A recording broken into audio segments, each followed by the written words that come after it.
you're supposed to put them on notice by just sending it to them with an introduction letter, letting them know you are, and then they're supposed to change the stuff because, you know, they're supposed to be constitutional.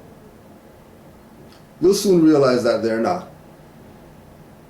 And if you're beating yourself in the head about, well, I want to change that on the name of the stuff and all that, consider this. Social Security card or whatever is a democracy instrument. By you having your name on that democracy instrument, or your appellation on that democracy instrument, instead of the artificial name, does that make a difference? Because you're still using their stuff. Now, Noble Drew Ali said, all old business, leave it as it is. So the Social Security card was given to you in the old name. Okay. And then now you became a national. So that means that Social Security or whatever else that you got is old business. And any new business, you do it in your free national name. And why was Noble Drew Ali doing that? To separate you from these instruments that all these people keep trying to tie you back to. Because really your nationality card is your Social Security card. Your nationality card is supposed to be your passport. Your nationality card is supposed to be your driver's license. Your nationality card is supposed to be your health card. Your nationality card is supposed to be your tax exempt card. Your nationality card is supposed to be everything that you need to show for anything that those people want. Why? Because international law, that they have to recognize indigenous people's documents. If you say you're indigenous, then they have to recognize your stuff. If they don't, it lets you know that they're colored. It's not you. It's not you didn't do stuff right, or, but I showed them my stuff and then they didn't recognize it, so that means that whoever gave me this, their stuff's not legit. Not really. Because those people who are trying to tell you that, oh, you gotta do a name change, you have to go to the court, they're a fraud. So why are you listening to them?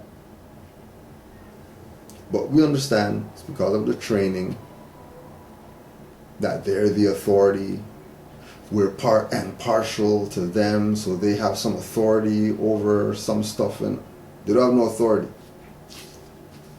Only authority they have is what you give them. And my personal opinion is changing nothing that you got before you became national. Anything new that you get, use your free national name. Any old stuff, reserve your rights on the contract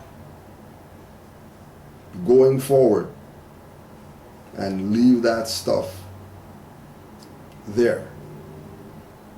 And if you have to use it, if you use it, make sure you're reserving your rights, because we understand that we're under occupation. We understand out of necessity we might have to go to the bank machine, so we have a bank card. I mean, but you can get those without a name on it, so it's not really on you like that, right? But on the back where it says sign, you better reserve your rights in big marker and sign over that. Because, you're not.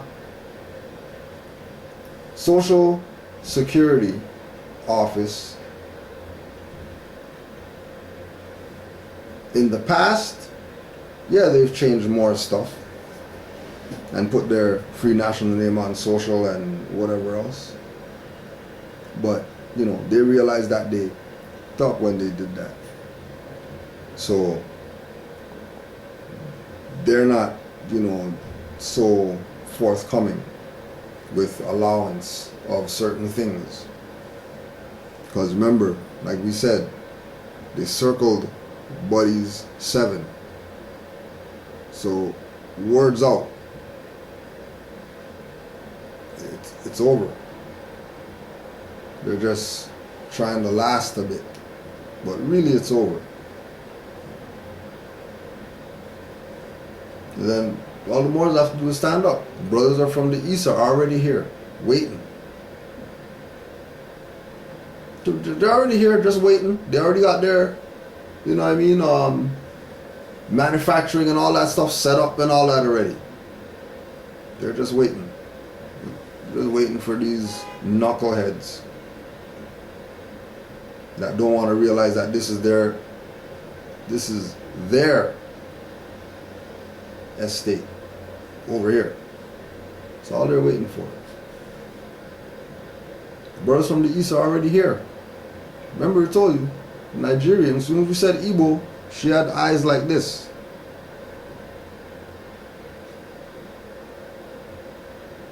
And let me see. The west, the east. Oh, so there's the east.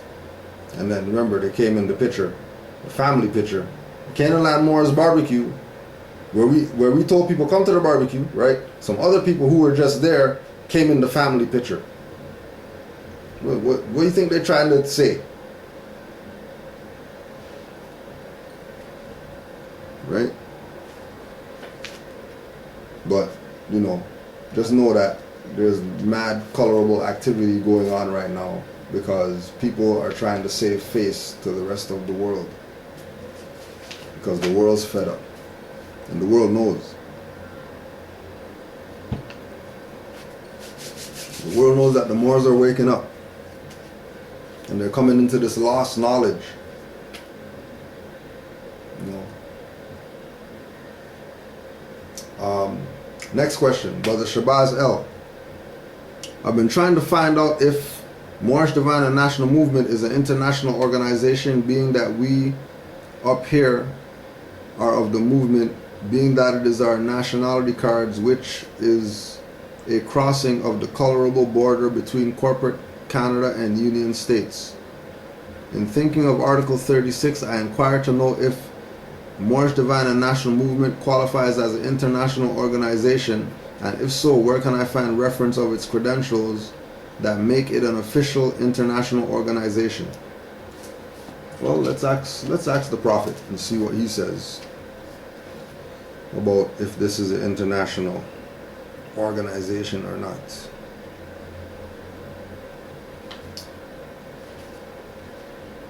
So, Noble Juali.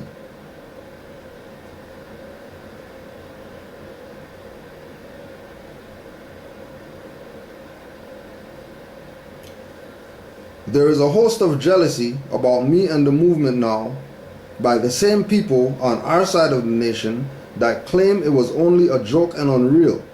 But now, since they have found out from the government officials and the nations of the earth that this is the only sole foundation that all Asiatics must depend upon for their earthly salvation as American citizens.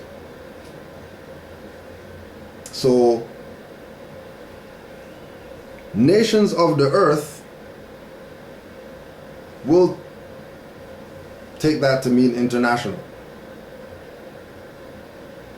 So what the real issue is not,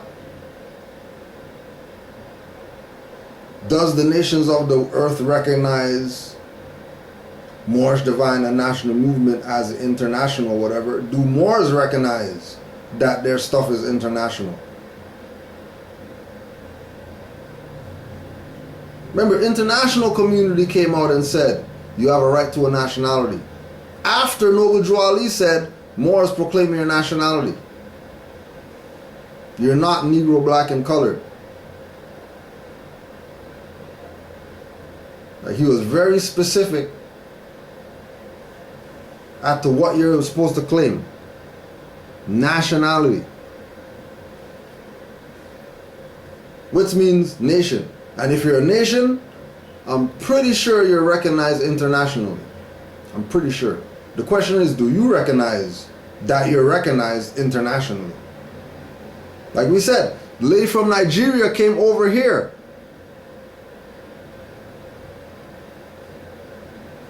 The brother that Brother Sheldon put up came over here.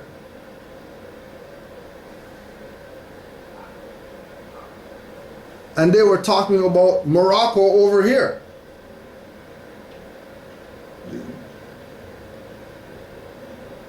Right? And I know, you know what I'm saying? I know that there's finesse masters out here. Right? And they talk a good game. You know, the United Nations is not going to recognize you unless you're organized in the nation. Well, considering that the United Nations is a fraud because they're not the League of Nations, who's really the legit, you know, international body. You know, the United Nations, the fraud. That's democracy. But remember, all those nations in the United Nations, they have some type of relationship with Bilderberg Group, IMF, and all the other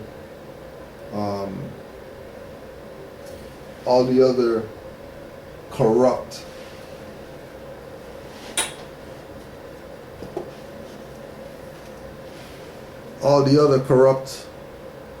corporate jurisdictions that ate the Constitution and try to pretend like, you know, there's no such thing as this. But keep in mind that they are completely compromised. And only because they make the claim that their nations is why they get considered. No different than, you know, the Pope. We know that he's copying ancient Egyptian stuff. So, you know, we'll hear your little letters and stuff like that. Just to see what you're saying. Because we know that, you know, they have certain information. We know that they have certain information. But we also know that they have an agenda. And we shouldn't, you know, play the game like U.S. played and try to make everybody our allies. Drew Ali already laid out who our allies are. Brothers from the East. So, brothers. So that means you're not dealing with corporations and stuff like that. You're dealing with, you go to the store and you see a guy and he's from another nation and his nation isn't here, it's in the East, then that's somebody you should talk to before you even talk to the UN. You ever notice how people from other places like really want to help, but they just don't? They just stand back and hold placards, and they really don't help our people. Why don't they just help? Because they know that you're not gonna go to somebody else's house and, you know, force yourself to do stuff for them. Why? If they want help, they'll ask. It's their house.